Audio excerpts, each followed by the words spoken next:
আরে মিয়া ভাই খবর শুনছেন? কি খবর? মেম্বার তো সবাই টাকা দিতেছে। কই হ্যাঁ? আরে ভাই কই দান কথা শুনে যান। এবারে কে দে কোন দিকে দে সাউর নাম আসছে? আরে ঘটনাটাকে বুঝেন মিয়া, হ্যাঁ।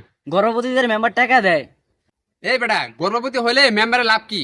আরে মিয়া আপনার দেশের নাগরিক না, হুম। ধরেন আপনার ঘরে একটা গর্ভবতী মহিলা আছে, সরকার তাদের ভাতা দেয়। এই গর্ভবতী আবার ভাতা ভাতা দেয় আমি কিছু বুঝলাম না।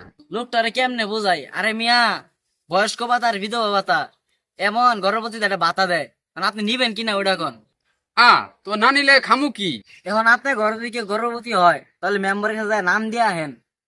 আমার বাড়িতে একটা গাভী একটা বলদ দুইটাই গর্ভবতী, তাহলে দুইটাতে নাম দেয়া হয়। এই মিয়া আপনি কি মাথা সমস্যা আছে? গাভী গর্ভবতী হয়, বলদ গর্ভবতী হয় কেমনে?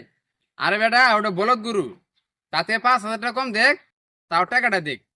এই মিয়া আপনি ওই বলদ গরু চা আরো বেশি বড় বলদ, আপনি লাগাতাম ফাও কথা বললাম থাকেন মিয়া।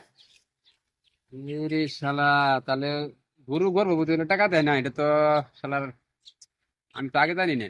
আরে বন্ধু কি অবস্থা তোর? কই যাস? আর কইস্তা বন্ধু ওই না এক বলদ লেদা হইছি, মাথা নষ্ট হয়ে গেছে পুরা। আরে বন্ধু কোন বলদের কথা কস? আর কইস্তা বন্ধু উত্তর পাড়া রুল বলদ আছে না, ওটা লয়ে দেওয়া হয়েছে ম্যাডাম, মাথা নষ্ট করে গেছে পুরা পাড়া। কেন কি হয়েছে খুললা ক?